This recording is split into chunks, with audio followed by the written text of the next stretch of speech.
We are live. It says meeting is now streaming. Facebook had just changed. I don't know if you use Facebook on your computer, but they went to the new, they redo their whole Facebook Yeah. and had just go to one screen that I had never seen before, and I had panicked. But anyway, welcome everybody. Main Hi, thing Sweet is Yang. we are live. Yeah, we are live. 21 people on. Beautiful, beautiful. Start watch party, and we're there. We're actually 29 people. Oh boy, unbelievable. Okay, let me just get my phone set up and we are ready to roll. Exciting night again tonight. Tonight we have okay, boom. Got that set. Tonight we have starting off the night, Kipukai Kualii, followed by Mason Chock, followed by wrapping up the whole profiles is former Mayor Bernard Carvalho. So exciting night. People you recognize, two incumbents and a former mayor. So it'll be exciting. But Charlie, before we go there, Yes, sir. I saw your post. I wanted to chat. I never talked to you all day today, but I saw your post about about the test. Mm-hmm. No more tests. We cannot test. We would like to test, but no more tests. Mm-hmm. Resources are low. We that you can't get them, and then all of a sudden, plop, United, plop, Hawaiian, plop, all these other people, all of a sudden, finding the test. So what's going Yep. on, man? What's going on, man? Well, it's sort of disheartening, but for the people that are watching, I'm never want to say it is what it is. I don't like to say that because it sounds like I'm a quitter, and I'm not a quitter. I'm gonna fight to the very end for the safety of the people. What gets me is there is an individual that sits on that advisory committee from Hawaiian Airlines. So they either the state knew about it way in advance, or some inside information was shared. This is the way we go about it. And what the news had shared, because there was a block on one of United's options, and that was the mail-in. That's the one I said, I wanted to use Fido. Here, Fido, come let daddy swab your nose. Okay, that's out. That's nix, right? Yeah. But they also said, because United was never mentioned before as part of the program with the state. But on the news, it said that deal was brokered by the lieutenant governor. That shocked me when I heard that. Brokered. Because for all we knew, what was brokered was CVS and Walgreens. Okay? So now, remember way back when we said, hey, stop the airlines, cannot, right? Then we said, okay, make it mandatory testing, right? Yep. Cannot. Then all of a sudden, by a miracle, everybody, let's bow our heads in prayer because miracles do come true. And then all of a sudden, bingo, all these tests start coming out and they're accepted. The one from Hawaiian Airlines and the one from United, they're accepted. Also, with CVS and Walgreens, they're all accepted. So what I'm saying is, Who's on the well, committee? Who's on the yeah, advisory committee? right. Were we going to be told as a community that these were available to us? So now, if the airlines is going to do all that, I would say, because part of the investigation today from the Senate was all that CARES money that hasn't been spent yet, yeah, what about using CARES money to purchase some of the test kits to run the second test? That's all we're asking for. Now, I give I give the lieutenant governor credit. He did shut down the mail-in test, which was smart. Okay, I give him credit for that. But you still gotta take the second test because we still and people, whether you want to believe me or not, just remember now, when this whole COVID started, it started from one person, then went to two. Next thing you know, the numbers got away from us that it couldn't be controlled. So all I'm saying is, even if with one test we let in two people that are infected, just say, for sake of discussion, two, no more than five in the entire state. That will be numbers added on to what we already have to deal with within the community. That's the part that's scary because we have a proven track record that we cannot catch up with all the spread, regardless of what they have on tap now. And you saw me put out a couple posts how some places they kind of ran out of options, right? With other tests. So, Yeah. those are the things. Those are the things. Walter just posted Hawaiian Airlines $90 for a 72-hour test, $150 for immediate result. But you see, That there that goes that's again. what pisses me off. That's what pisses me off because they're going to use this as an opportunity to make money, more money. Yeah, No, they lost a lot of money, but they got money from the government, the bailout. So this is what pisses me off more. What you just said. We were always told the PCR test, right? The nasopharyngeal test. That's the one they're talking about. That test, because we always said, hey, why does it take so long for the results to come back? Remember they said that? mhm. But now, for an added $60, you can take that test and get an immediate result. Why can't they do, man? We couldn't. What I Especially, don't understand, what I don't especially, understand is yeah, we were told that it was going to be the PCR test, yeah, which is the specific test that goes down inside the back of your throat. right, That's what we were told. That the first test will be a PCR, and right. now we're talking about kits at the airport you can take. That what you can obviously do them yourself. Hawaii ain't gonna put medical personnel for shove and swab down your nose. Yep. It's just I'm really really pissed off because they lie. And then the end game was this. This was what they wanted from day one. They wanted the flights to come. They wanted the hotels to open, and they never give a damn about the safety. And now they're gonna make it appear like it's safe. And we all know, we've heard that this one test system is not safe. So anyway, we gotta Yep. bring on Kipukai. I don't I don't know where my wife went. I'm gonna have to time again. I think I don't know. She Well, made one hell of a dinner tonight okay, though. Pasta with chicken. Mm. gang, let's share this. Let's get the thing up and running. Please share. Please share. Okay.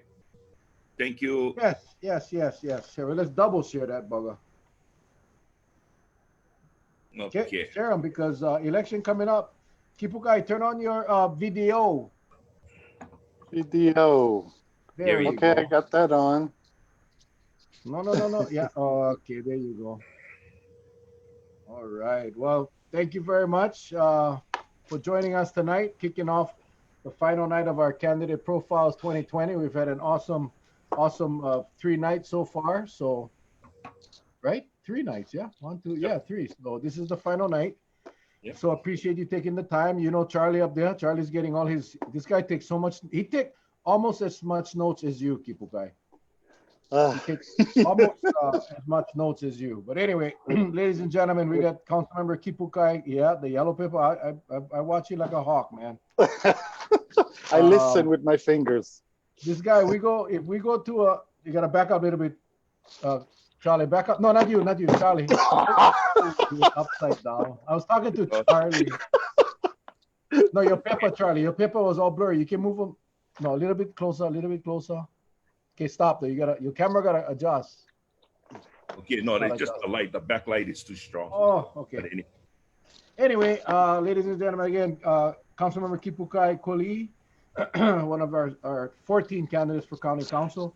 You will have 15 minutes tonight, Kipukai. So you will have this at your 2 minute left point, your 1 minute left, and then of course the dreaded how. Pow. So my timekeeper is usually Patsy, but she is outside. She's helping on a fundraiser for the Telus boy that has cancer. So tomorrow is the drawing. So she's doing all the tickets and stuff. So let me just set up my clock. Okay. So Kipukai, are you ready? Yeah, I think so. Your time starts now. Aloha, aloha, Mel and Charlie. Mahalo nui loa for this opportunity, and for all you folks are doing to put the show on. And mahalo also to all the folks tuning in. So just to do, since we have a lot of time, do some background, personal. You guys are a fun show, so a little bit different, I think. I'm Kipukai Kualii. I'm 58 years old. I'm native Hawaiian and Portuguese. Besides working for the council, I also work part-time at the YWCA as a director of operations. I'm married. My spouse is Joe. We've been together for 21 years. He works at the Lihui Airport in the visitor information program. We don't have any kids. We have 2 cats. We have several backyard chickens and no dogs yet, but we will be getting dogs once I get the yard together and get a fence up and things like that. So I was born and raised on Kauai. I grew up in a working class poor sugar plantation family in Old Puhi Camp with 2 older sisters and a brother just a couple years after me who's deaf. We got 2 more younger brothers a lot later. They came along a lot later, one when I was in high school and the other when I was in college. So my mother is the late Patricia Carvalho.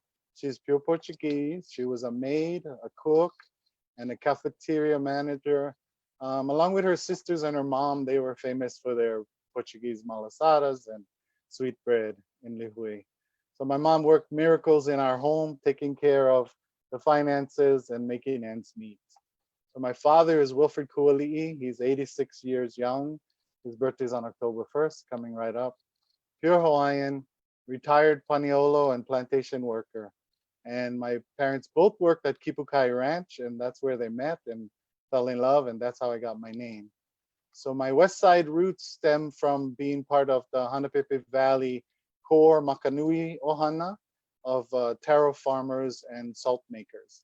In fact, this past Sunday, we went up deep in Hanapepe Valley with the core Makanui Ohana to take my dad to his childhood home. It was an amazing day, and we want to go back sometime soon.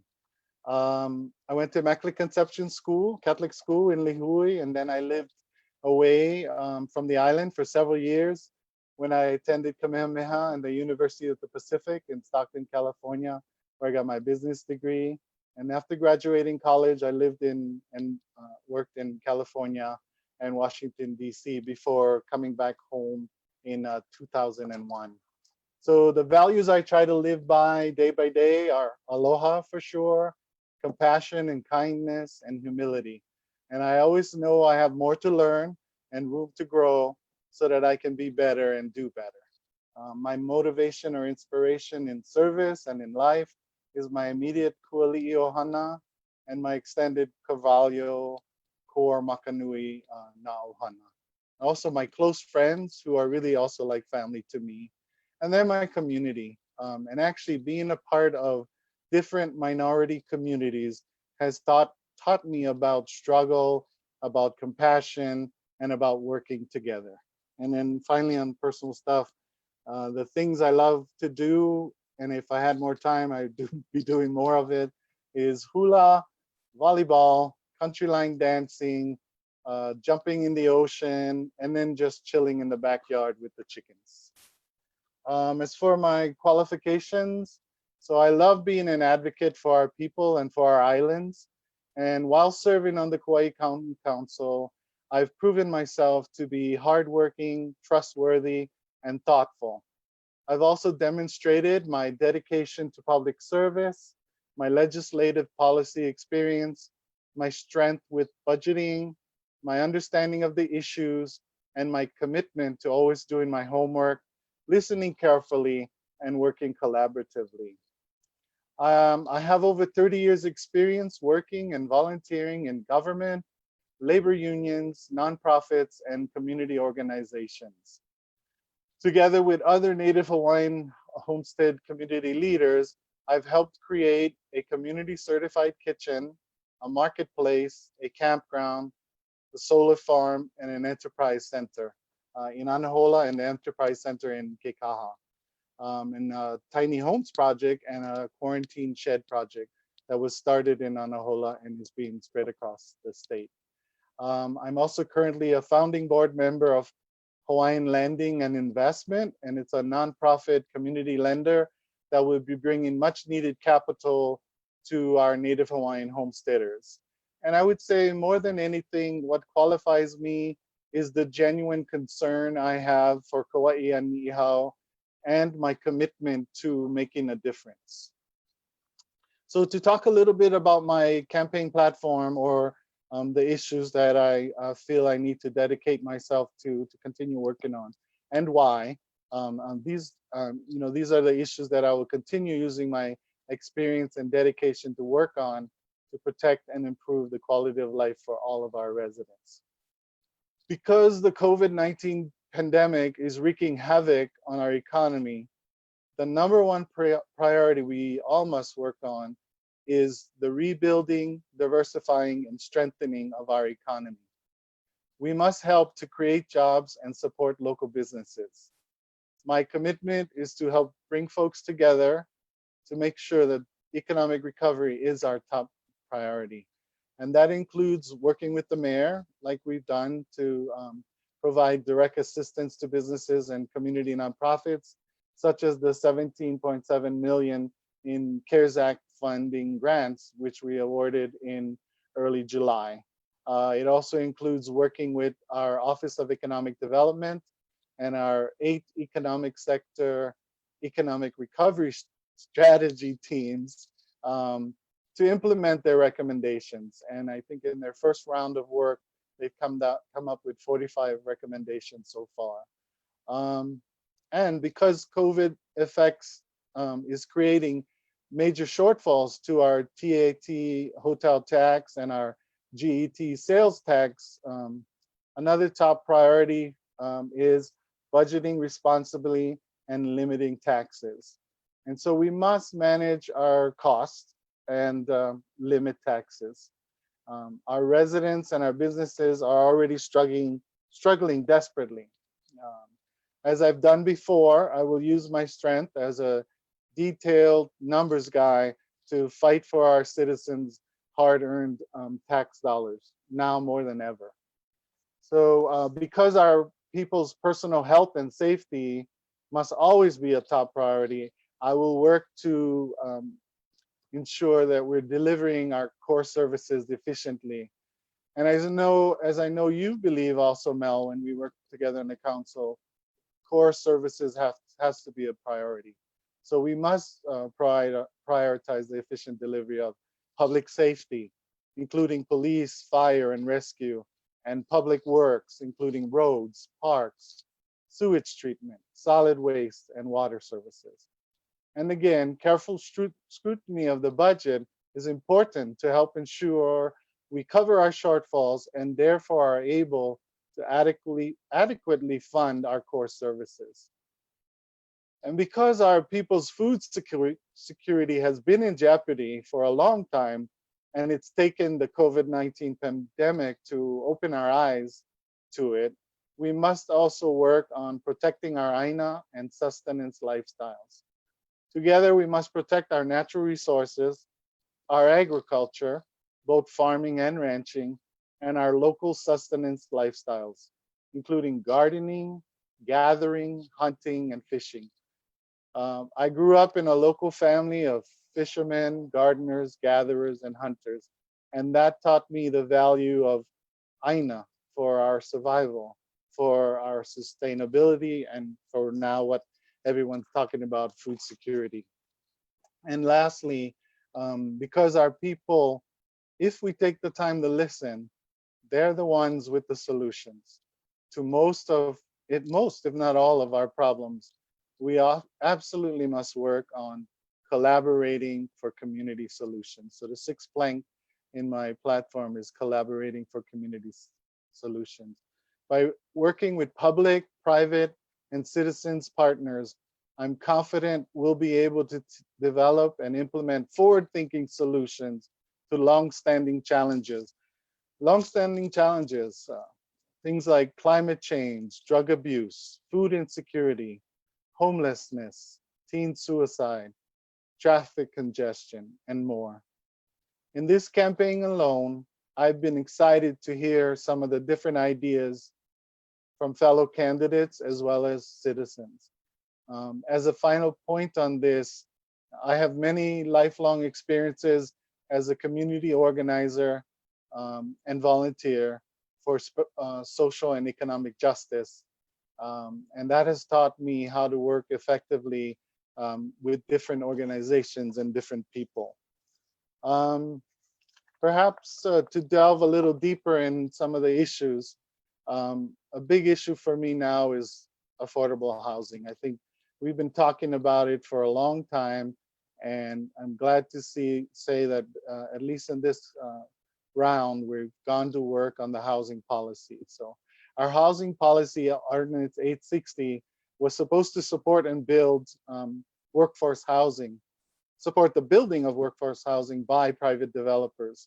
And that workforce housing was for the people who make too much to qualify for the low and very low income housing, but too little to afford the market rate housing. So the policy was intended to do that, but for many years now, it just hasn't worked. Private developers have not built those gap housing that we need.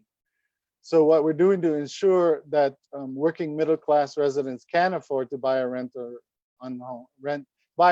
a home on Kauai is updating the policy, and to get it to do what it was originally intended to do, incentivize the building of housing by private developers, and as other people talk about it, to grow the supply of housing, because the demand is high, the supply is low or non-existent, and as long as that keeps going on, we're never going to have affordable housing. So under my leadership as the Housing Committee Chair, this current council has been working on Bill 2774, which I co-sponsored with Chair Kaneshiro, and worked on it with our Housing Director, Adam Reversi. We've been working on the bill since January. We've been taking our time, meeting with stakeholders, working slowly in committee, several amendments, hearing from folks, testimony. And I think we're coming to a point now where we're going to be able to pass this bill before this council term ends. And it's not meant to be the end all fix all, but it is definitely a needed update to the policy that will hopefully incentivize developers to build some of the housing we need. So the housing policy at its core has a workforce housing assessment of 30%, the current housing policy. And that's for housing projects of 10 or more units. And so that means that if a developer was building 100 units, 30 of those units would have to be in these affordable housing categories. We've reduced that 30% to 20%. We've eliminated the 140% adjusted medium income group from affordable, because we found that developers, like they did in Hanamaulu, the last development there, were providing the 140% AMI level housing, the price range of 650,000, I believe. Anyway, they didn't need to be incentivized to do that. And the last big one as a part of the housing policy is the multifamily workforce housing assessment exemptions to special planning areas, Lihui, Koloa, and Kalaheo, and the special R10 zoned areas. And this is meant to incentivize that development in the town cores, infill development as it's called for in our planning, our general plan. I guess I know I'm at the end already. It goes fast, 15 minutes. I'll just say that I want to work hard for you. You can trust me. I will do my best. I don't know everything, but I study hard, and I'm fair, and I study, and I enjoy working with my 6 other colleagues, and mahalo. This still works? All right. Thank you very much, Kipukai. And we have about 5 minutes. We allow about 5 minutes for some questions. let me see where do I want to start. I know you're well versed in the budget, and we talked about core functions, but we're looking at a huge deficit because of COVID. And we don't even know when it's going to end. I know Yeah. Arrow talked about the surplus, or not surplus, but the reserve fund. But are you folks talking or thinking about how we're going to recover? And I mean, you either you raise funds, raise revenue, or you cut services. I mean, that's going to be a tough call for this next council. Yeah. Yeah. I definitely know it's gonna get tougher.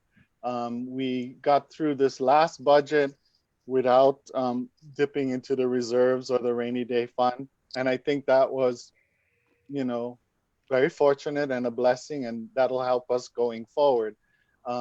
But we were only able to get there because I think everyone had the mindset of this is a new era we're dealing with, and I was pleased because we've worked on things before, trying to do cuts, and we always come up with all these different cuts, and we can't get the votes to get them passed. So the mayor usually gets the budget he originally wanted, um, but several of my cuts, my proposed cuts, did get accepted by the mayor, and this was done even prior to having to go and get the votes on the council. So, as an example, with the vacancy review reports, that I dig into every year, we were able to save, I think, almost $800,000 in delaying the hiring of some positions and maybe dollar funding some other positions. I know it's going to get harder, but we'll just have to sharpen our pencils and look for more cuts, and maybe also look for uh, creative ways to eke out a little bit more revenue. You know, and I'm sure real property tax and different parts of our administration now are looking at ways. I know in this past cycle, we did defer a lot of the proposed fee increases that they were looking at because there were fees that were going to be applied to services that our residents are taking advantage of, that we didn't want to do that for sure. Thank you, Charles. Yeah, Please ask me. For it. we I guess Kauai has a dubious distinction of being one of the hardest counties to start a business. Mm, If elected, what would you like to see, or what would you like to implement as policy to get a more friendly environment for business wanting to come to Kauai? Because you mentioned that with all this housing, workforce housing, and so forth, you're gonna have to get the demand for jobs, right? You're gonna have to, hmm somebody's gonna have to invest and come here. But when that is so difficult right now, what would you see as far as a policy of trying to make it more business friendly, Kauai?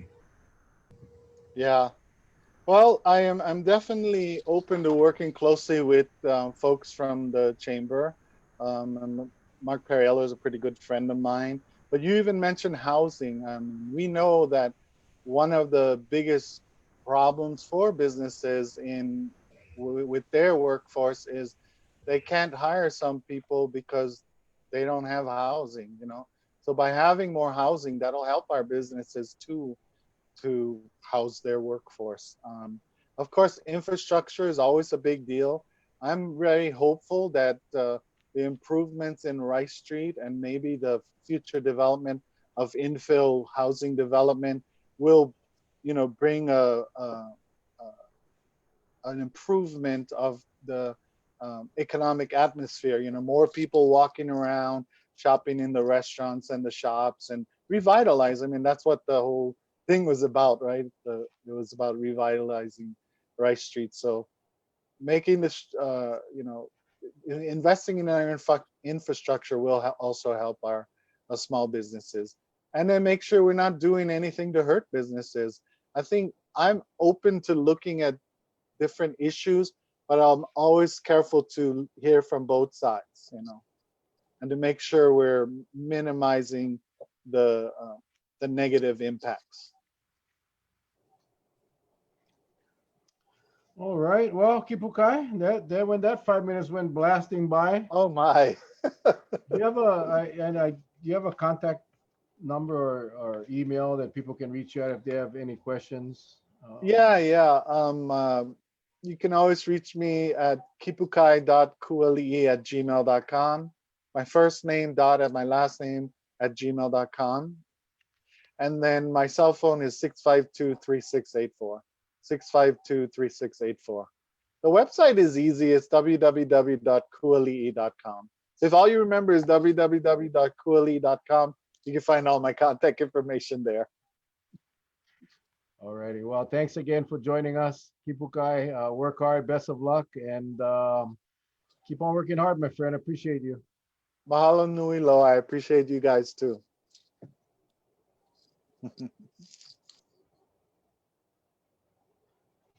That's what That's incumbents. They have the I guess the advantage because they do it every day and they've been doing it every day for a while. But we'll see how it goes. We got Mason coming up next. Another actually Mason, I believe, is in his last. If he gets elected, this will be his last term. He and Errol, if they both get reelected, that will be their last terms because of the term limit. So it'll be interesting times ahead. Interesting times ahead. Talking about the business, though, I mean, I think one of the things uh, Luke talked about last night was the permitting. The permitting is always a hassle, man. I tell you, I have had more calls from local people trying to start a restaurant or a business and just getting a permit on this island. And it's not just here. It's every island has the same problems.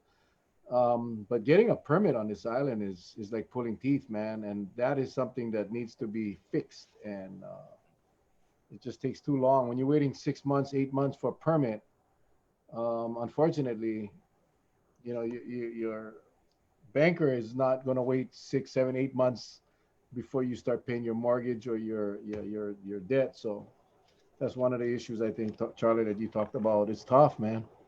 Yep. It's tough to get started. Well, there's always other places that you see, but again, everything is not the same. You got to, in order to apply it to Kauai, you have to apply all, the cultural values, the roadway infrastructure. Everything has to align if you're going to use somewhere else that has a success story, right? You cannot take that model and try to bring it here. I, I, Yeah. I haven't seen it work. I haven't No, seen it no, work yet. no. You got It's a good everything got, place. Good place to start, yeah, but but everything has to be point for point. Got to be dead on with whatever you're using as a comparison in order for it to work. So, all right, all righty, all righty. Well, let's bring in Mason Chalk. yep. Again, it's just I appreciate them being on time. There you go. Aloha, Mason. Thanks for joining us tonight. He's connecting to Audio, audio yeah. bingo. Now he can hear us. Hey there. Can we hear you? Yeah, can Can you hear. hear me? Yep. Oh, I can hear you. I Hello? can hear you. All Aloha, right, all aloha. right. Well, Mason, thank you for joining us tonight. Congratulations on your victory and your run in the general. Few more, I guess, November coming up real quick. So this is the same format as the last time. 15 minutes though, you get a little extra time. And at 2 minutes, you'll get this, and then you'll get this, and then you'll get the dreaded bam, the hook. So Understood. our timekeeper is, of course, Patsy. She will be timing you, and she will let me know when your time is running out. What a So with Vanna that, White we got tonight. yeah, Vanna White, good thing, doing, she's multitasking right now. She All probably right, so baking let's, too. oh gosh, I know. I owe me. Nope, now she owe you cookies now. Oh God. All right, so ready, set, you ready, timekeeper? Time starts now. Aloha, everyone. Mason Chock, running for Kauai County Council. I think what I wanted to do tonight was, since we have 15 minutes, for those who don't know my backstory or know who I come, where I come from, provide that. So I'll start from the very beginning. Born and raised here, born at Wilcox Hospital, like many of us on the call, by Dr. Ayu in the 70s. And I grew up on the South Shore. Actually, went to Catholic school in Carvalho, Koloa School. And my dad was the executive chef of the Poipu Beach Hotel, Wild High Hotel. And so I had really fond memories of that time in my life. I went on to go to Kamehameha schools and graduated from University of Hawaii at Manoa. And I came back to Kauai. And like many firefighters, Kamehameha students, they end up doing a couple of things. Yeah, either teacher or policeman. I was the firefighter. That's the standard. So I came back to raise my family as a firefighter. I was a firefighter for 12 years and really enjoyed it. In fact, I wish I was still a firefighter. It's one of the best jobs on the island. They certainly get paid better than we did before. And now, shoot, I thought I could be the fire chief, but that just never worked out, as you can tell here. What happened was in 2001, I was in a helicopter crash on the way to Napali Coast. I was on a rescue. And usually that happens in the late afternoons when people start to say, well, I don't think I can make it out of Napali Coast. And so we got to, write a SOS on the beach. And so we're headed out there going over Waialeale, sort of left of Blue Hole, and lost our engine. So had about 10 seconds at that moment to consider, my life, and I wish I had more time. And things get into perspective quickly, right? And I think Luke talks about his story, and certainly was for me. Thought about my kids, and while I'm here, I survived. We broke our tail, rotor off, caught fire. The Coast Guard from Honolulu had to pick us up. But it wasn't until the next day when I started to feel some residual effects, and ultimately I had ruptured 3 discs, had a hairline fracture on my spine, and it took me years to kind of get settled back in. I really tried to go back to the fire department, and I'm saying this story because it sort of tells you where I was at that time in my life, which is became a bitter person. Many people, I think, who go through hardships, they got to make a choice somewhere along the line. And I was very blessed. I feel like a couple years into this whole process of change for me, where I met healers, a couple, one in particular, Auntie Mahilani Poe Poe, who was also a seer. And I went to her. She was trying to heal me, but she said, "Oh boy, I'd like to talk to you. Maybe you're not supposed to be a firefighter, and maybe there's another pathway for you." And I said, "Oh, great." And she said, "Well, but first thing, if you want to help people, because that's what you're meant to do, is you got to go clean your hale." And I thought, like Mr. Raposo here, my grandmother was Evelyn Fernandez. So we're Portuguese. Our houses are pretty clean, right? OCD clean. No, that's not what she meant, right? She meant, hey, come on, brother, do some work for you, do it, your work for you internally. And that's really where I think catapulted me into looking at how to help myself grow. I began working in the community. While I was a firefighter, I helped start Kanui Kapono Charter School as one of the founding board members, and also looked into youth development and started a challenge ropes course on the North Shore, still in existence at the Waipaw Foundation, and started to help with mentoring youth, children of prisoners. And so one of the big things that also transitioned at the time was my own learning was leadership Kauai. And as you know, we're now, I think, in our 16th class. I continue to help moderate that today, but it brings a cross section of the community to build leaders, to bridge discussions and work on this on issues. I think Mr. Raposo was one in the first inaugural class of that. So is our former mayor, Bernard Carvalho. And that's where I invested all my time and energy, because I said, wow, what if we could mobilize everyone around some common language and a direction about the values and the lifestyle that make up Kauai? Because people need to know what that's about. And so I invested my time in that. Subsequently, I left Leadership Kauai, and I left for one specific reason. It was because I felt like if we were to make a difference, a dent in specifically to our island, then I'd have to engage more than 20 adults and 20 youth per year. And so the idea that everyone leads, everyone has kuleana and something to contribute was really stuck in my head, and I wanted to see how I could expand that knowledge base that I was growing for myself. Went straight to education and worked in education, and built a 4-year leadership program there. And from there, was also business. And so I branched out, and I am a business owner still today. just took the challenge ropes course and really led it into leadership development. So I do leadership development across the state and nationally still today. And I also thought, you know what, I gotta really practice and model it, right? So a big part of what it is I wanted to see for Kauai was see some systems changes. And so many of my, I guess, predecessors or mentors from previous were, you know, you got to get involved in the system. You got to get involved in the government in order to make a change. And I thought to myself, my goodness, that's just mind blowing to me because it seems so bureaucratic. I'm not sure if I can make a difference in that arena. You know, and then Kiakua said, no, you got to move in that direction one day. And so it just by chance happened. And I was blessed to do that under a hail of fire, I must say. And I've learned to recoup and many lessons in that whole process as well, coming onto the council.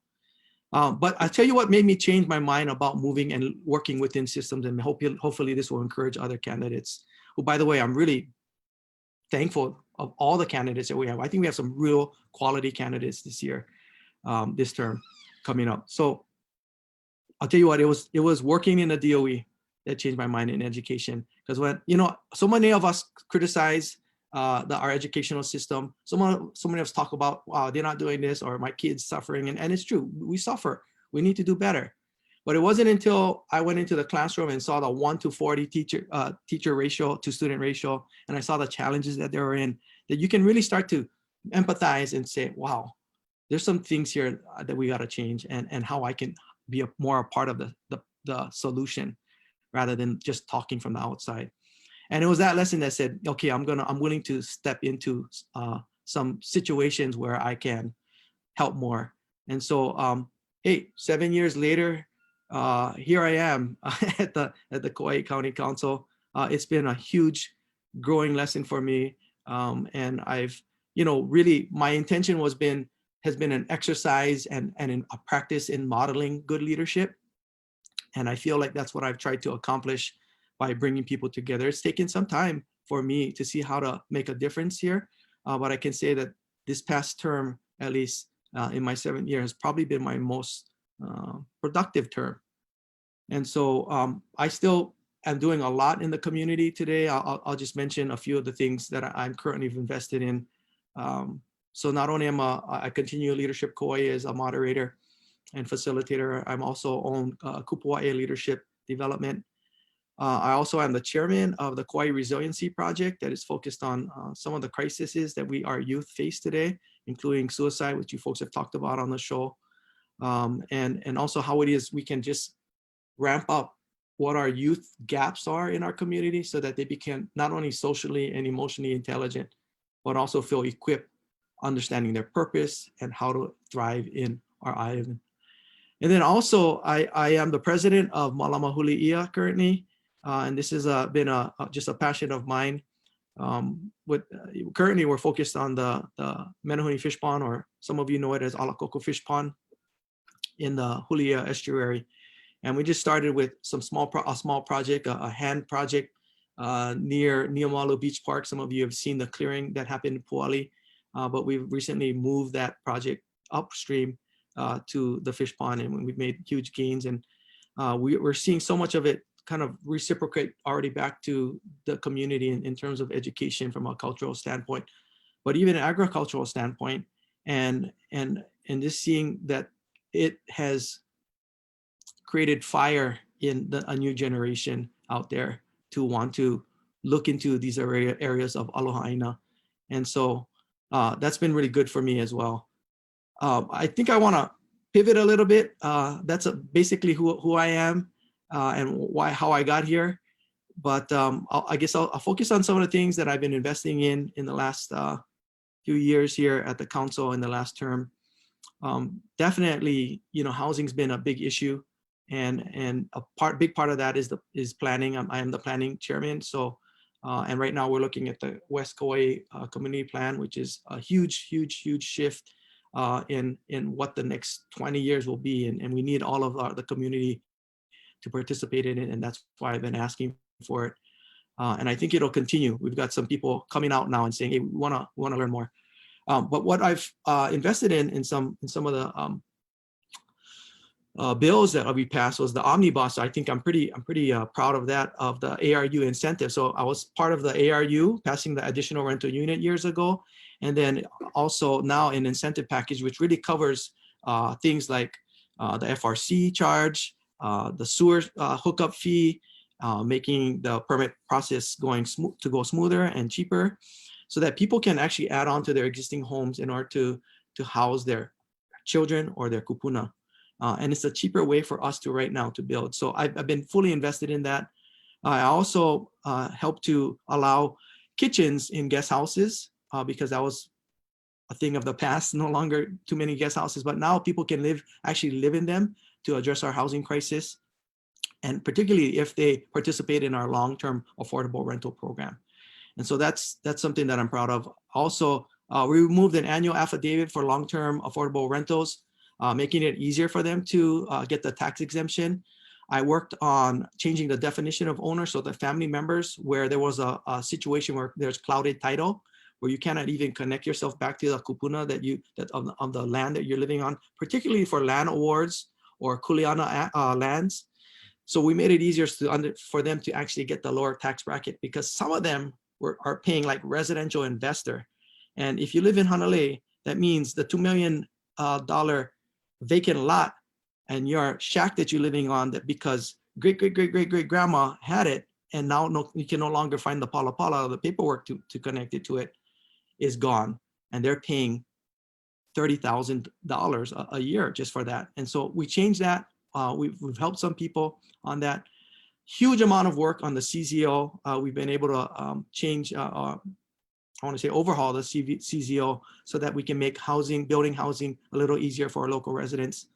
Recently, we passed a mixed-use bill, which separate the taxing on a commercial unit so that you can pay homestead where people are living on a commercial property and just pay the commercial separately. So it makes it cheaper and more of an incentive to do mixed use. Then I've been working a lot on numerous access issues, particularly for fishing and cultural uses, and that's dear to my heart. And then I was instrumental in looking at how to transition the idea of what Kaho'iki was in Honolulu, which is their houseless program, to what we have here on Kauai, which is Ke'alaula. Oh, we got 2 minutes. Okay, I'm gonna move forward, you guys, because never mind what happened. Let's talk about what's happening in the next, even couple months into the next term, I'm thinking. And of course, safety is the most important thing, right? People will not travel here until they feel safe. And that's what we need. So that means we need the most stringent system possible in order for us to succeed. I'm an advocate of the two-step process here. Pre-test, followed by a post-test here while they get here. And I think that will help us. And so I'm really working on that currently. As you know, you saw the proclamation that came from the governor today. We need to act on it from the county level is what they're saying.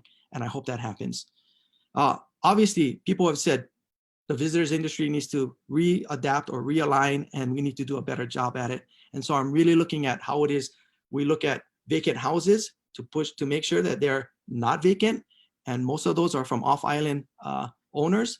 And I'm also looking at how it is we boost our economy, of course. One of the areas I feel like really important to boost our economy is building our own workforce. We gotta stop importing our employees, right? Our workforce. Our own people need to have those jobs, and we need to build their capacity. And so the construction industry is a case in point. Construction is booming right now, everybody, right? But we're still getting people exempted from the off-island coming here. We need to have our people in those jobs. And so I look forward to building that, as well as, of course, the big thing, financial stability. Boy, how do we do that? I think some of the visitors industry, one thing I'm working on right now, visitor parking fees.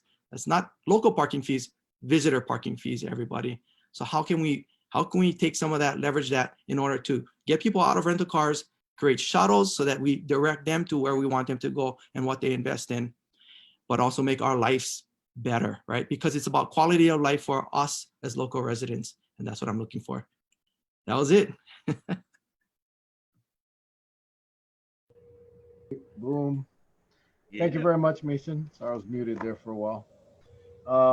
But that time goes by quick, huh? I need water.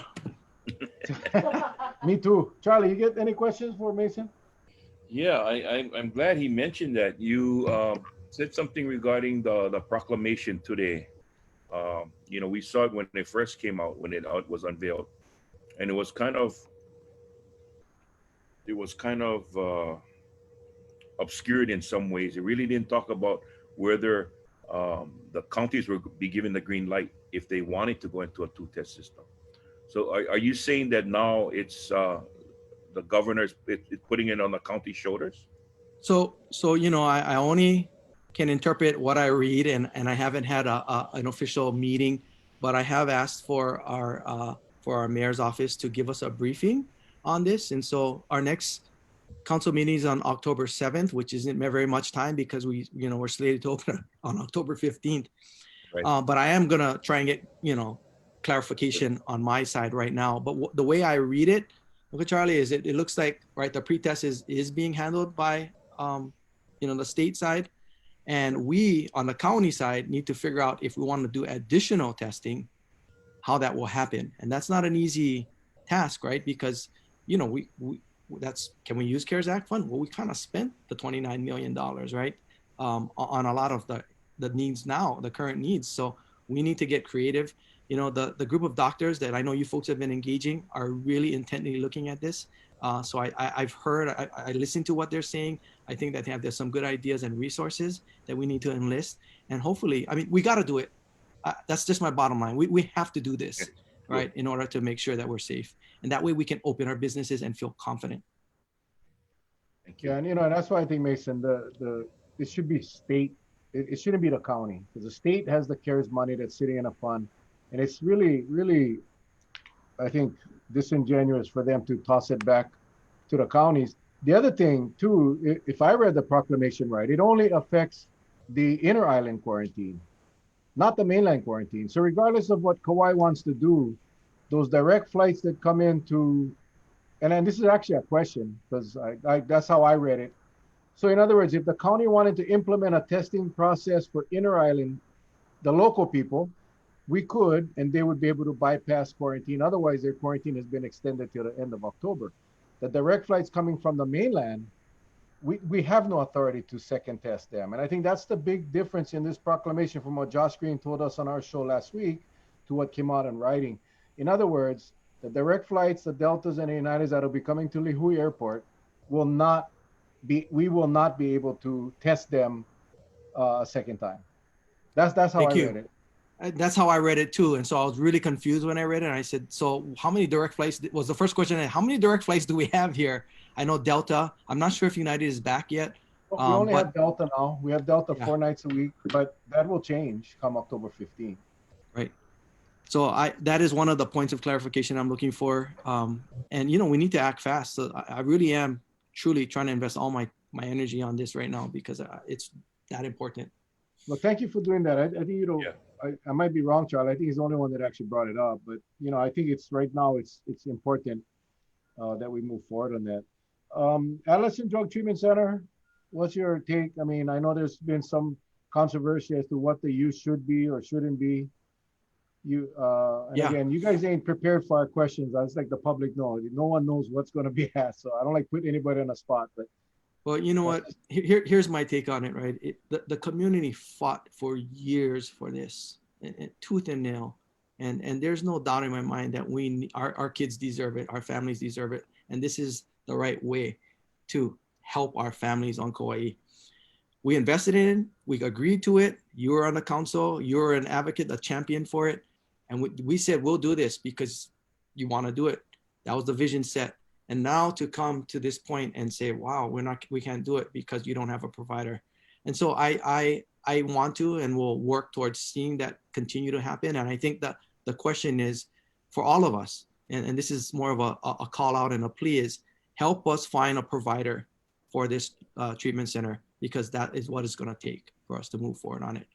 And I think once that is solidified, I don't think there should or could be any other excuses.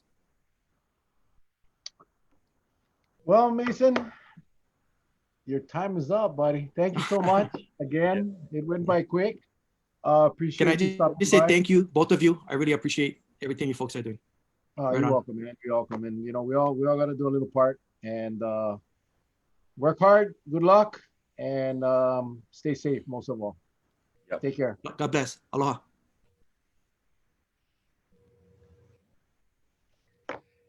Well, Well, rapid fire, boy. Rapid rapid, fire. Rapid fire. No, but rapid. that's what happens when you're an incumbent. Yeah, you can be very target specific. You know what you need to say because when you've actually worked in the trenches, it comes out free flowing. It's when you Yeah. haven't worked, then you gotta try to understand how it's maneuvered, right? And but Just it. it's And fun. incumbents, it's one of the things I heard this on TV today on the news. I forget who they were interviewing. The guy said, when you're talking about electing or re-electing someone, you don't ever listen to what they say they're gonna do. Look at what they've done. It was so classic. It was so appropriate. The timing was so appropriate. But for the non-incumbents, what you're looking for is that mindset. We talked about this last night. That mindset that obviously they don't know the issues like the incumbents. So I hope you guys are getting some value. I hope you guys are getting some value and the opportunity to hear these guys straight talk for 15 minutes. I learned Well, a lot, man. one thing I'm going to reiterate: those who are not incumbents, if you didn't know if they were incumbents or not, you would think they were Good. because they're very again target specific on what message they're giving, and that's what's making it hard, for me right now because they're. I wish we could vote for all of them, but you just cannot. You can only vote for seven, and it's going to be a tough one. Tough one. Well,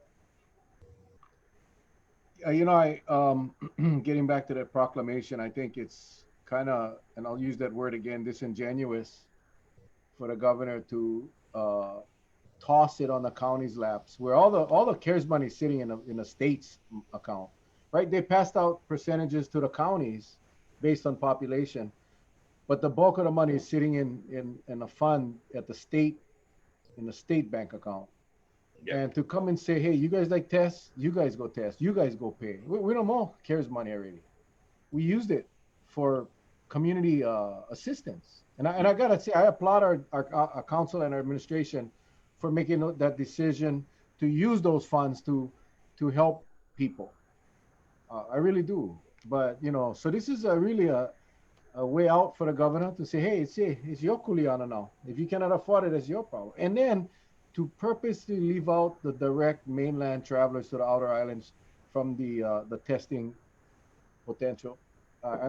It's just so, again, the third time disingenuous. So anyway, Hey, Charles. let me give a disclaimer before you bring on our next guest, Uh-oh. folks. I had one time was his stunt double, but you'll be seeing the one and only um, former mayor Bernard Carvalho as our next candidate. So don't get us mixed up now. But I was his stunt double for a while when he was in office. Why you do that, Charlie? Now when his face pops up, I'm gonna start laughing, and then you gonna start laughing, and the whole world gonna start laughing. There we go. But he gonna come on, and I'm not gonna laugh, and they go. There he.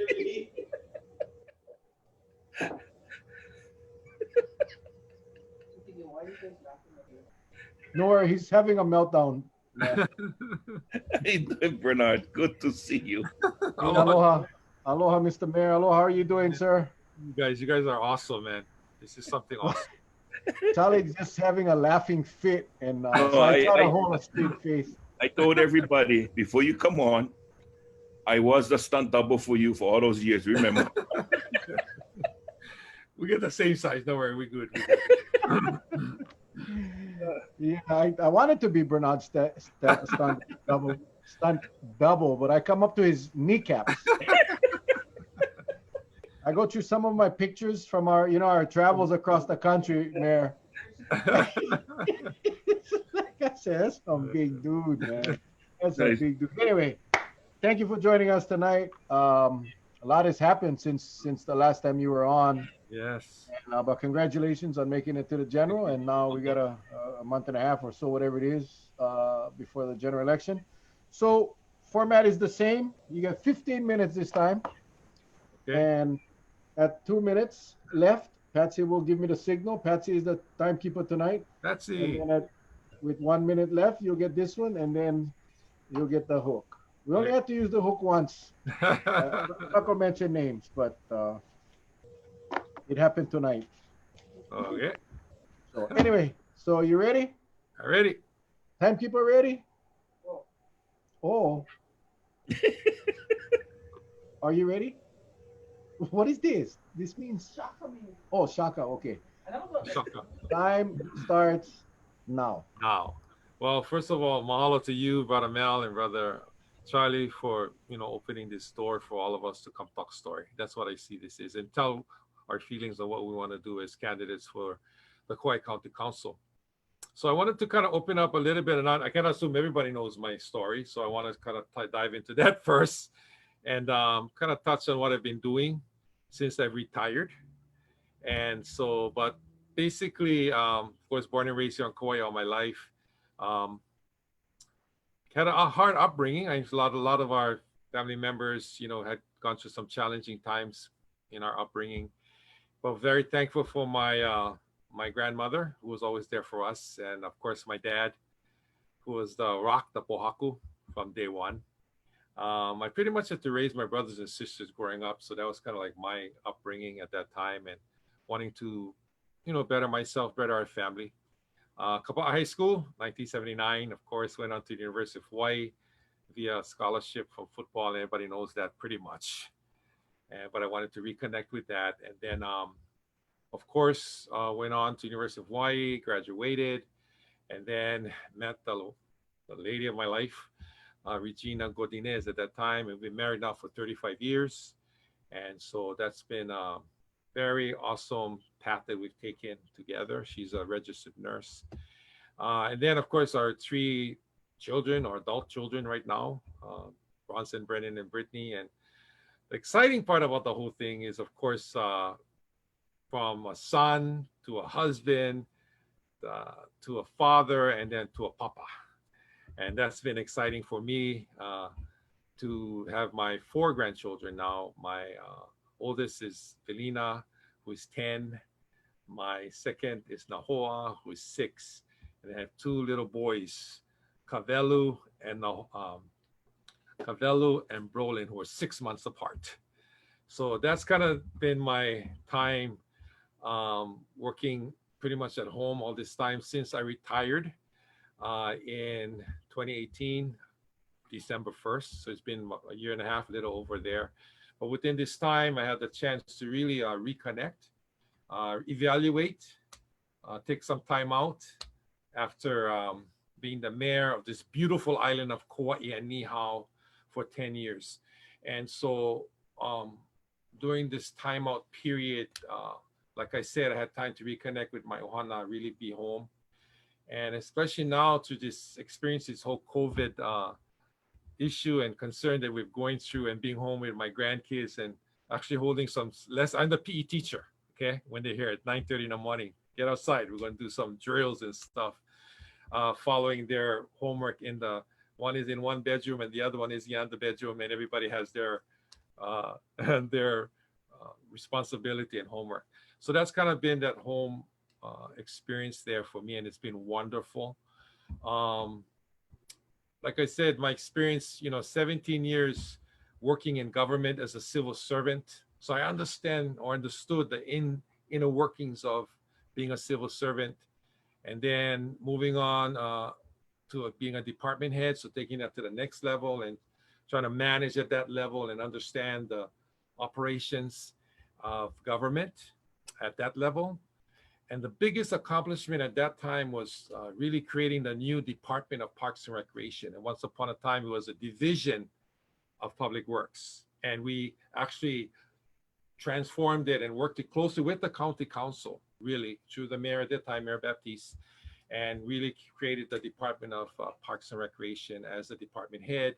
And then, like I said, serving for 10 years as mayor of the county of Kauai. So all of that tied into my experience, my understanding, my working closely with our county council. And Mel, you know, we've gone through awesome times. We've gone through challenging times. We've gone through times when we agree to disagree. I mean, that's what it's all about. And so I'm really excited for this opportunity to hopefully be one of the final candidates as a county council member for the Kauai County Council.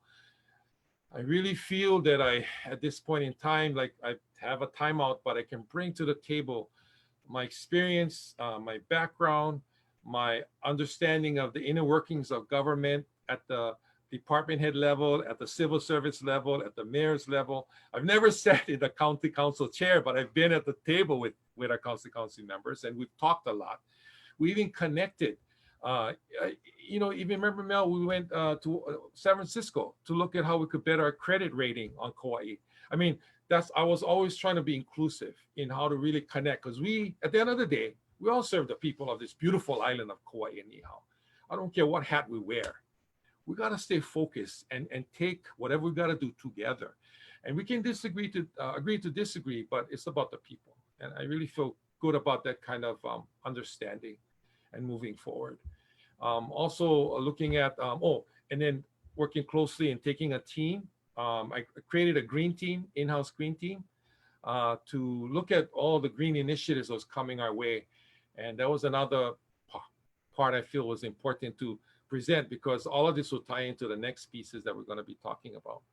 So from my home life to being Papa to, you know, my experience and all of that, and now having a chance and opportunity to run for a seat as a Kauai County Council member is awesome. The big challenge for me, I'm going to share this again recently, and everybody knows, but I just want to touch it because it really hit me in my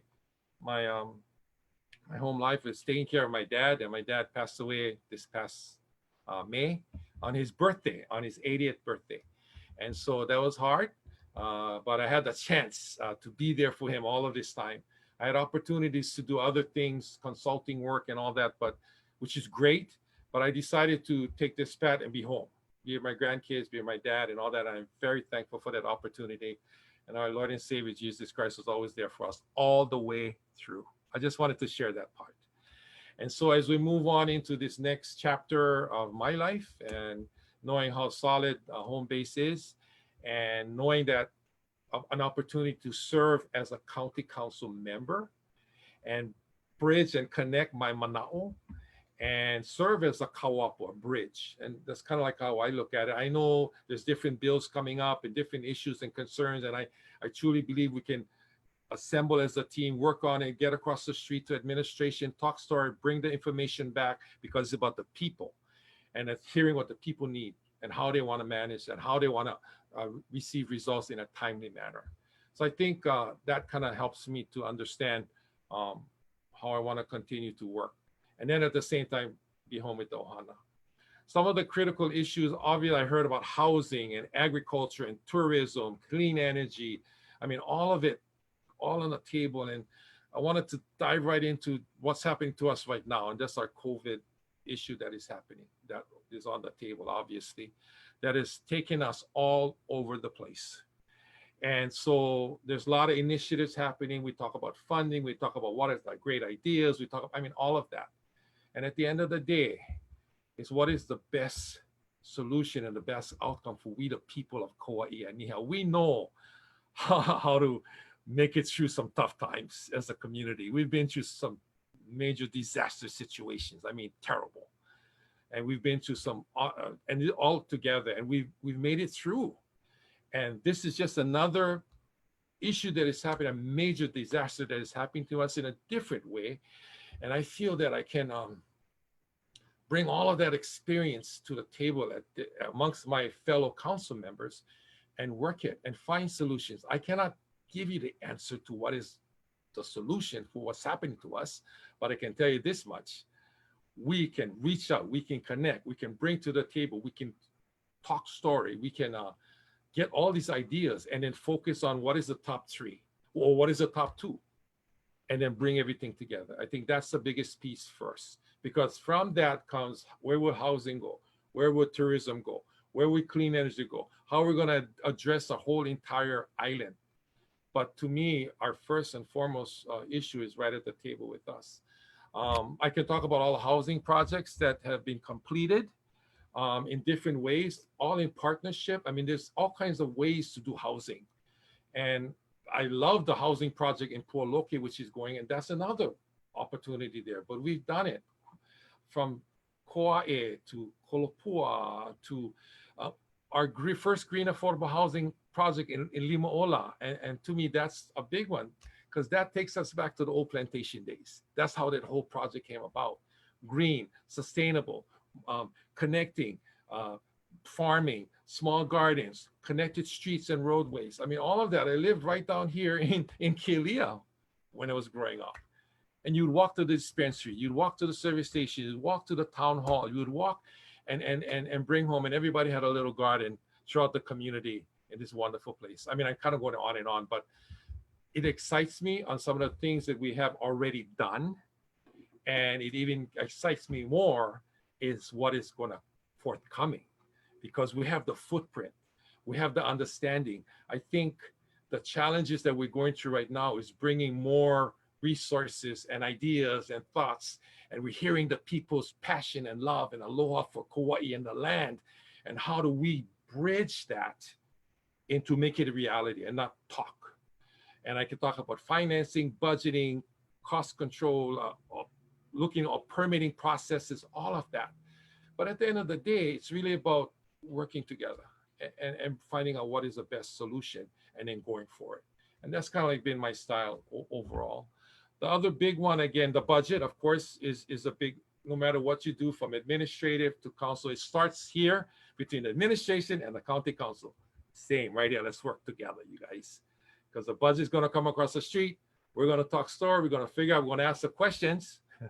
Now I get to ask the questions and then come back and work together. And I think that's the part that we need to really reflect on as we move forward in this wonderful opportunity. I want to also touch a little bit about PMRF and how important that part of our infrastructure and our partnership is as well, because there are little resources over there too. So overall, from the north shore of our beautiful island to the far west, we have an island that we can set the example, not only for the state, but for the world. I believe that in so many small steps and so many examples that we've already done, we can take it to the next level. Kind of talking too much, Mel, but sorry, you're getting me all excited on this thing. And so I really thank you for the opportunity. I think, again, what I bring to the table is a whole slew of information and background and understanding and experience from working as a civil servant, working 3 jobs. I work Aloha Airlines. My wife stayed home, watched our kids. I work Aloha Airlines. I work for the visitor industry as an MC for Tihati Productions.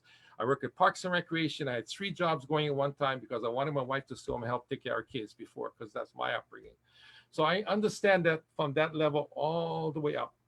And then now not getting, losing it, but really kind of finding the balance that is needed to get to the table as now our future, hopefully, thank you to the people of Kauai Nihau, chance to serve as a county council member so I can share all of this that I shared with you. And I think we have an opportunity, everybody, to really set the example. I truly believe that. Mahalo. Okay, 2 minutes. Sorry. Did I talk too much? Oh, you never. You man, Yeah. That's awesome. You just give Charlie an extra 3 minutes to ask questions. Thank you again. Thank you. Interesting dynamic. We were talking about this last night. I think that you get a bunch of incumbents, you get a bunch of younger, not necessarily younger, but new non-incumbents, and former mayor running to come back on the county council. So it's going to be an interesting dynamic. Like you said, now you get to ask the questions. Huh? Now you're going to know how I feel. I know how you feel, man. I did want to ask real quick though, because you mentioned San Francisco when we went up to go, basically to borrow money. We went up to go and do the financial part of putting bonds out for sale to generate revenue for the county. Is that something that you would we've asked every candidate about the deficits because we're not going to have TAT, we're not going to have as much GET naturally because of the economy. But bills going to have to be paid, projects going to have to be built.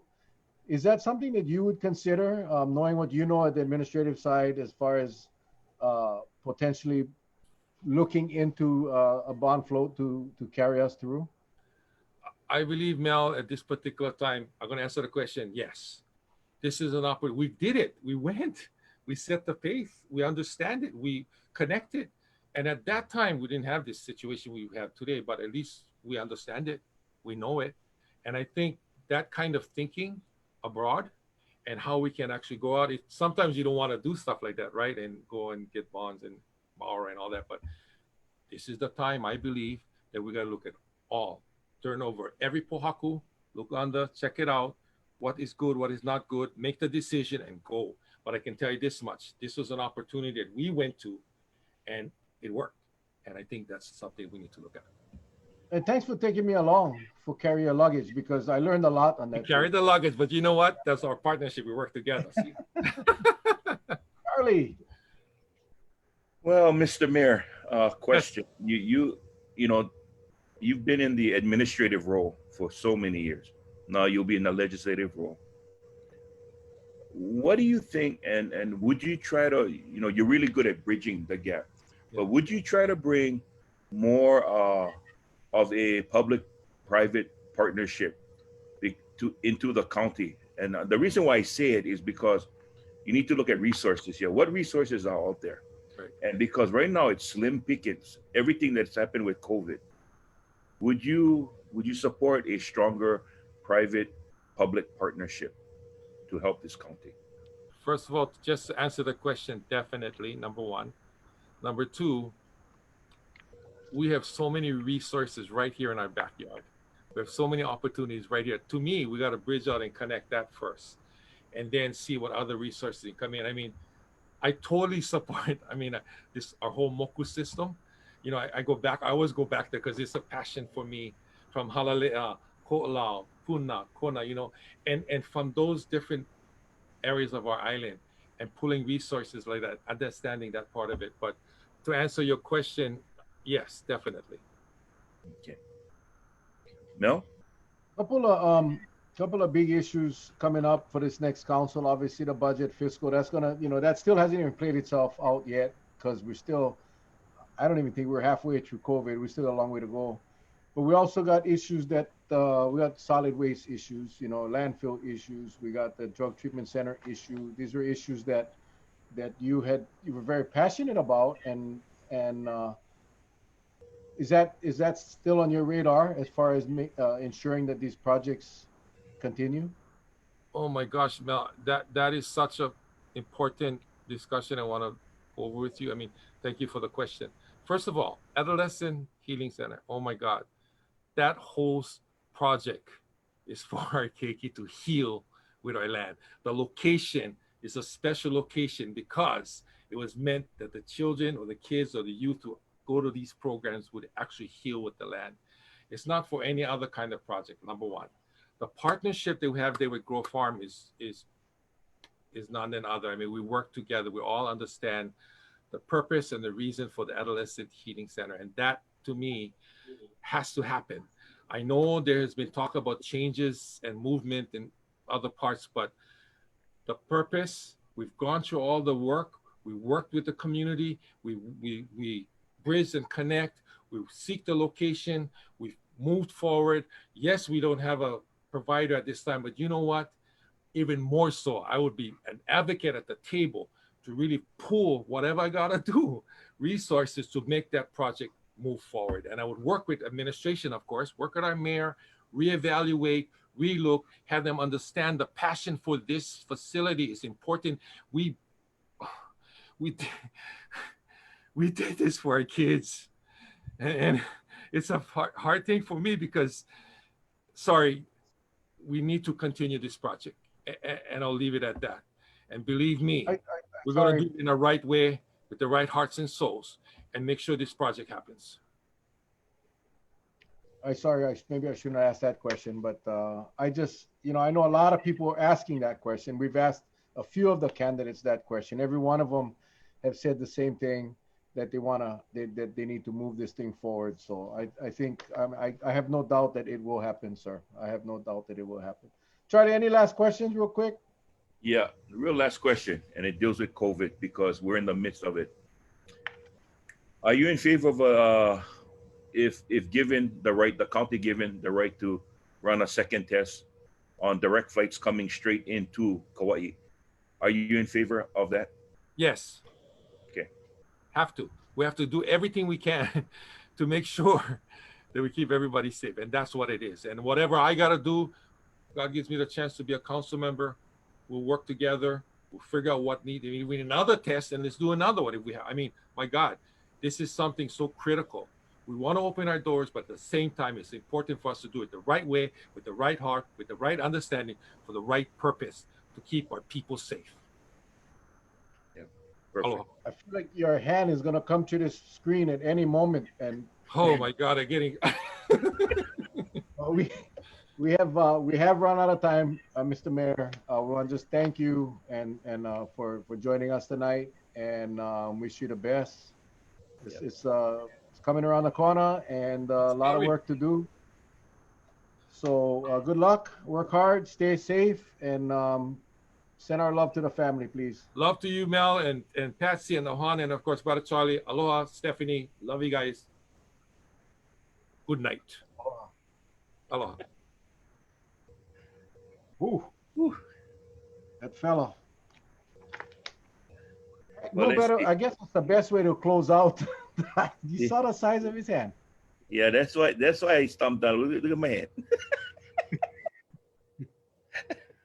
This guy, I tell you, we've been down the road. Like he said, we've had a lot of good times. We've had some challenging times. We never always agreed, but I tell you, Bernard was definitely a statesman, man. He was always a couple of times. I think one time he had punched the table, Mm. the little thing where the speakers speak at the council. Not punch, but he'd, how heavy. That's about 80 pounds worth of meat right there came down, and we had to reset the foundation of the building. No, he's passion, passion, Yep. passion. So anyway, I'm glad to hear that he talked about the testing, that he will do whatever he can Yep. to make that happen. I mean, we really gotta start working on that. October 15th is right around the corner, man. And Charlie, I'll be honest, man. Like I was Auntie Millie, He.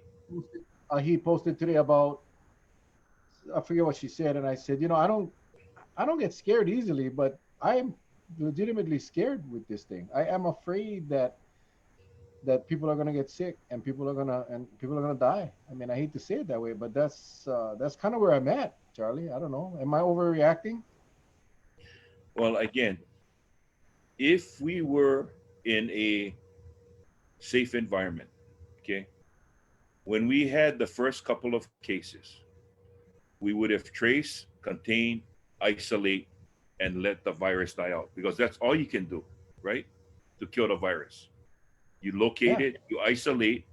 The people have their shedding period when they're most, the viral load is so heavy, right? And then they start to decrease after that until the point it just goes kaput. If we did the contact tracing program like it was supposed to, yes. But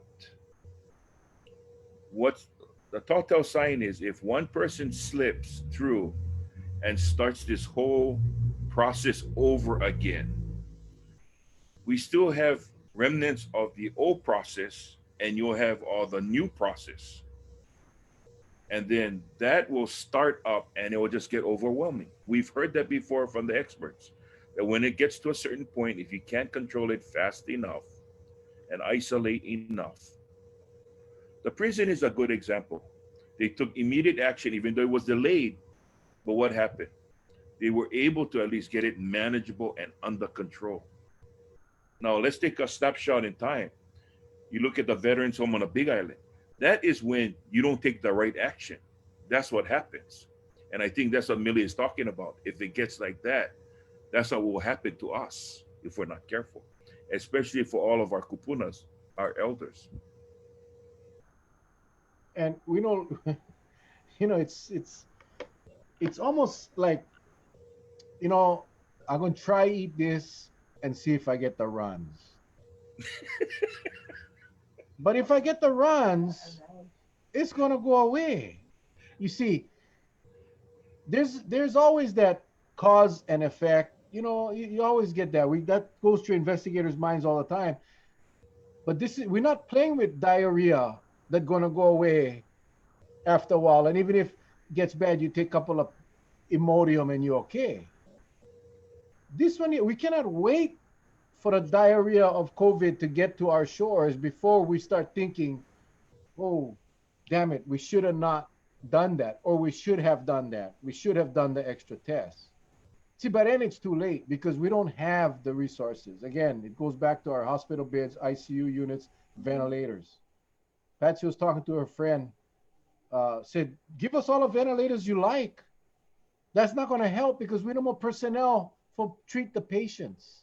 Yeah. You got a shipment of 1,000 ventilators at Wilcox Hospital, but you know what? You only get so many beds. You only get so many nurses. So we know what that opportunity is. That's what I'm trying to say. We don't have a trial period. No, you get one shot at this, and that's why I'm so pissed off. Because why did he leave out trans-Pacific travel from the proclamation? Why? The only reason why is because inter-island travel is not going to stop. People got to go visit. People got to go doctor. People got to go work. That's not going to be affected as much. But if you do that, if you say, hey, you got to take a second test now or a third test, it's going to inconvenience a trans-Pacific traveler, and a lot of them will not come. It's going to portray a picture that Hawaii is not safe, and they're not going to come. And they are willing to put the economy of this state, the visitor industry, ahead of the safety. And that's what irritates me. Because, I mean, we penalize he extended the quarantine for inter-island. He extended the quarantine to the end of October, and he's allowing the tourists to come in with a one test. So, I tell you, it's I was worried about the analogy that Charlie wanted to use tonight. Oh, that's Stephanie. I sorry, I saw a big comment I had. But anyway, because you used the diarrhea analogy. well, you had used the shishi analogy. Oh no, that was a doctor had used the shishi. Hey, Sorry, Charlie. False my too. analogy was gas. The gas and the mass. Yeah. Anyway, we laugh because we have to laugh. Yeah. This thing Frustration. is and it's like, we were told not long ago that we're gonna have. Remember, Charlie, when they came out and said that you don't take a test, you don't come to Hawaii. Remember? Yeah. Bam. No, cannot do that. We're gonna make them take a PCR test, and yeah, now we can go buy Cracker Jack boxes, take out the test, rub the nose, put them, and you can come. I'm exaggerating, but my point is this: is that the standard, the safety standard that we once had, has deteriorated to zero. And right now, they're just concerned about a check block. Main thing, we had put that check block for you to check, and when that block is checked, we're good. I tell you, I'm worried. I'm worried. I am so freaking worried that we're gonna get to a point that we're not gonna be able to handle. Yeah. So anyway, Well, I can say this with some certainty. I think all of the viewers, we pretty much akamai now. We know what the scam is. Again, the best we can do right now until we get a two test in place is just avoid, stay away, keep your mask on, and just do whatever you can to sanitize as much as you can. And you can do that for you without government intervention, because the government, they like to intervene on certain things and other things they don't, and that's the God's honest truth. Because what can happen now is if it starts to happen, more so if we start seeing another spread, I can almost be positive, and this is what I'm afraid of. We're going to see another crazy shutdown. No rhyme or reason, just that it's going up. Nothing is target specific. We're not targeting the areas that get the outbreak. It's just going to happen. And that is what upsets me the most when I think about it. When I think about it. Well, that's a wrap for the candidate profiles 2020. I hope you guys were informed and educated a little bit more, got to know some of our candidates a little better, making your decision a little easier as it comes to election day. I have been in communication with Dr. Dworkin. Yeah, you guys know who Jonathan Dworkin is.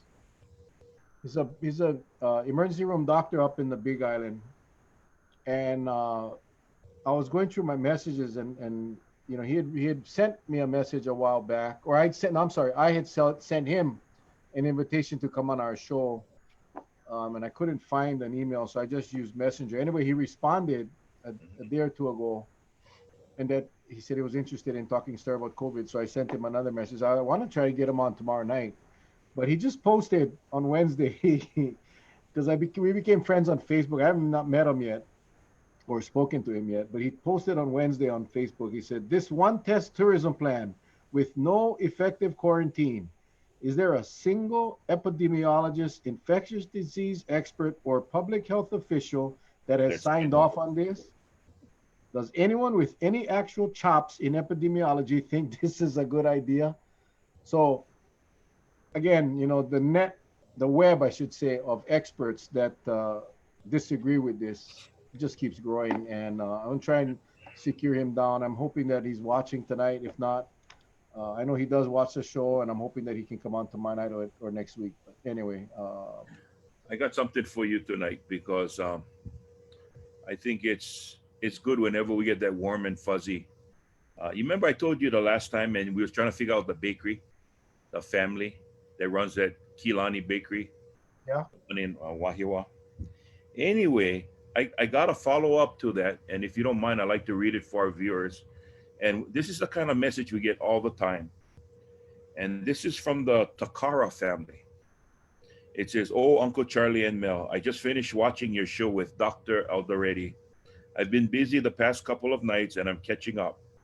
I didn't realize you had read my message on your show. Thank you. I am so happy people can hear how grateful we are to you both. Though that was not the intent. We just wanted both of you to know how we felt and that you are definitely making a difference in educating all of us. I also would like to send our deepest condolences to you and your Ohana for the loss of your brother. It's horrible that he had to pass from this deadly virus. Wishing all the people who think that this virus is just that would open their eyes and realize severity of this virus and that it takes a village to help get this under control. That includes each and every one of us doing our part and heeding all the warnings. Thank you both for all you do. And this is the part that got me kind of choked up. She said, for your information, we are opening next Saturday, October 3rd, after a month and a half shutdown. The bakery is finally opening. The second time we have shut down, and I will gladly hook you guys up with brownies. You can eat them instead of your Snickers. Unfortunately, our products do not contain preservatives, so will not hold well for a couple days. As always, I enjoyed the show, but I'm upset that our government is not doing more to protect the people of Hawaii. You guys truly educate and back it up with all the people you bring on the show. It's no wonder our governor and mayor won't make an appearance. Thank you again for all you do and for bringing us so much valuable information. We love you both. The Takara Ohana Kilani Bakery. Oh, Unbelievable. damn. Yeah, yeah. The It's sad. A month and a half they were closed. Yep. Yep. But I'm How, so how, Charlie, how dangerous can a bakery be? yeah. If how many virus exposures had happened in one bakery? You know, Yeah. I get choked up too. You know, but these But people, I'm happy for them. they Mhm. struggle. They work hard, and people that have never been in situations like that. People, the decision makers have no idea what it's like to struggle. They have Yep. no idea what a decision that they make around their core table in their freaking Capitol building. They don't realize how many lives are being affected because of these types of big body, the pound the chest. Who can pound the chest harder kind of attitude, because they can go home at night thinking that, or at least convince themselves that they did something hard. They made a difficult decision. Yeah, difficult doesn't have to mean people will suffer. High risk, yes, absolutely. But a bakery, a business, a tinting business that comes in absolutely zero contact with the public, invested all their money to make your business safe so you could stay open, and then they shut your ass down. That's so.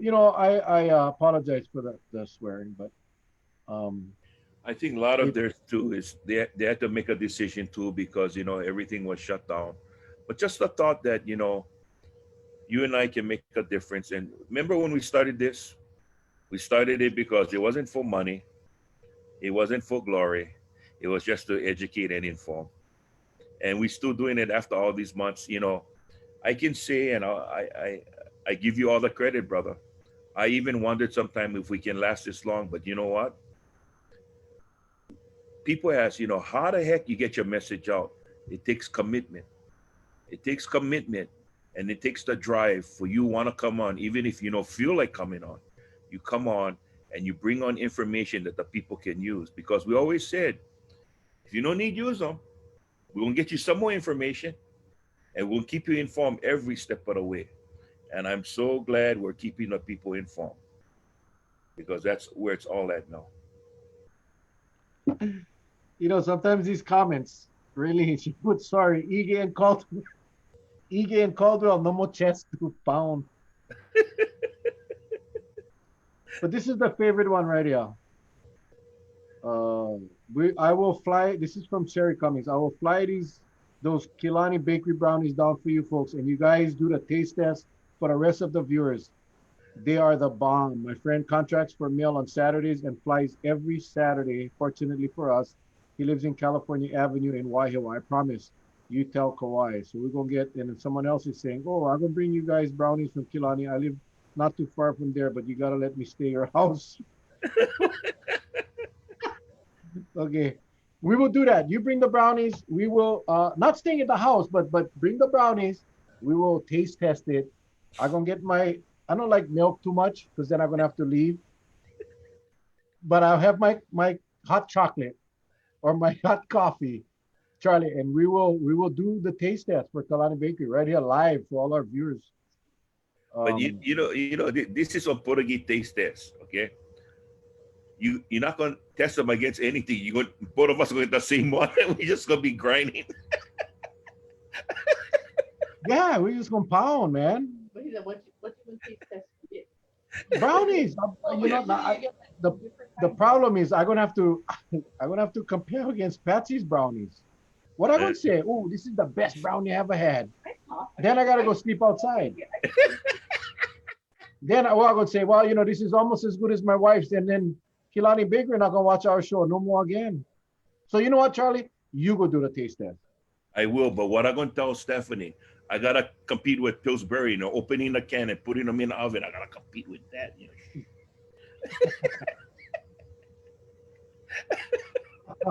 Ooh. She's a good baker. She's a good baker. My lovely wife. I better score points now, boy. I was gonna say before we see the bat come from the behind. I can feel the foundation shaking already, bro. I can feel the foundation of the house shaking right now. Patsy gonna make you the world famous Kamehameha School Howley Holy Brownie. brownie. Hey, I never, how's that? Mason and Kipukai both born in Kauai, Catholic school, Kamehameha school. Unreal, eh? Now, what a coincidence, back to back. I went Catholic school. I mean, people. I went Catholic school in Kipukai. We went to the same Catholic school. Now, I should never have said that because that's going to warrant a response. I know. No, it's okay. I'm a proud graduate of Kamehameha. I'm my from grades kindergarten to second grade. I went to Kamehameha from the third grade on. But I went to from kindergarten to second grade. I was at the Olomana Boys Home, and then when I came out of the boys' home, then I went to the.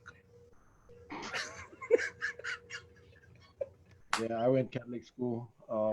Amazing, Immaculate Conception. We had the Filipino nuns. You know the nuns they bring in from the Philippines. They cannot hardly speak English. But I tell you what, they scare you. They scare you. You learn on your own because you're scared because they whack you. You know, back then they could hit you with sticks and No, uh, what's scary? Like John Mahi would say, they're gonna hit you in syllables. This will hurt you more than it hurts me. and the Filipino. You know how fast they talk. You know how many times you get hit. Reina Pia, ICS alumni, Raja Daja. Yes, yes. Yeah, it was a great school though. I gotta tell you, a great school. Yeah, it was a great. I learned more in Immaculate Conception Elementary School than I did in middle school.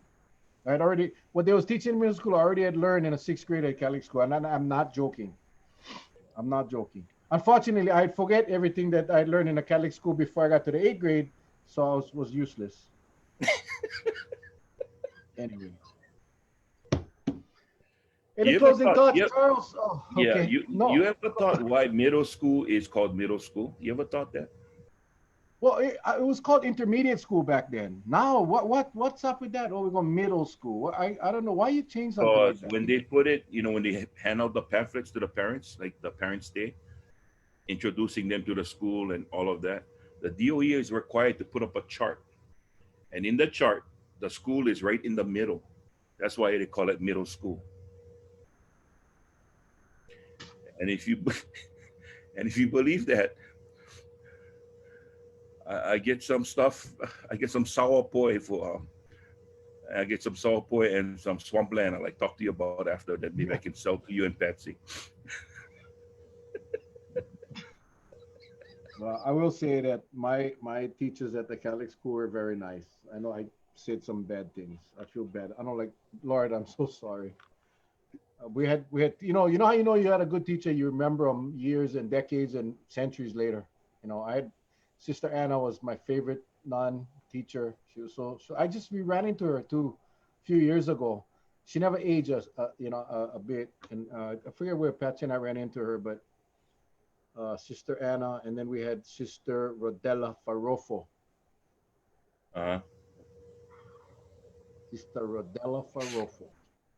You know the ruler right across the knuckles with that. You lucky. It, You know the what they call that? The leveler, the one they use for the cement company with the bubble. They look like a long ruler. That's what they used to whack my hand with. One time she made me run out to the field, the yard. Isenberga, where Immaculate Conception is that school get a big park. Yeah. You know what the school is, right? Yeah. There used to be the school by Isenberg Park. She make you run out to the tree. Had one tree over there. The tree still there. Broke off the branch. Go find your own branch that you're gonna get licked with. And then run back. And then she whack you in front of the other teachers. Yeah, right there. I mean in front of the students. Michael Freitas, the welts on your butt. Absolutely. And you couldn't tell your parents because if I came home and told my grandma, I'll get licking again. Why From you the never old look public for the radio. kind branch that look like the ants when each room was all dead? So when she swing, the bugger, that's the kind of stunt man use, and they get whacked with on branch. Why you never do that? Charlie, it was literally the fear of God. You just whatever they said you did. That's just how it was. Just how it was. Yep. Anyway, I do want to say thank you to Auntie Stephanie and to Auntie Patsy, Yep. because a lot of people telling us, it's us, but they put up with us. They allow us to do this and Yep. readjust the schedule, the evening schedules, the whatever they do, cooking or whatever, because of us. So much mahalo to those two wonderful people and all of our guests. And my wife is a type boy. She, I love her to death. Cooks dinner at night, and when we go over time on this kind of show, she will leave the steak in the pan cooking until it's beyond well done, like it's now. I saw her post and she said, "You're gonna get lickings after the show." I saw it, Charlie. I'm not joking. I saw it. I didn't want to bring it up. I didn't want to bring it up. Anyway, tomorrow night, guys, 7 o'clock. We'll be back with hopefully Dr. Dworkin. I hope we can make contact with him. If not, we will have a lot to talk about, man. We'll have a lot to talk about because a lot of things going on. The state, the Veterans Hospital or Care Center in the mainland and Big Island changing management. There's just a lot of things to talk about. So join us tomorrow night at 7 o'clock. We'll have a good discussion. All right. Anything else, Charles? No, I love you guys. Have a beautiful weekend. That's the main thing. Have a beautiful weekend. And of course,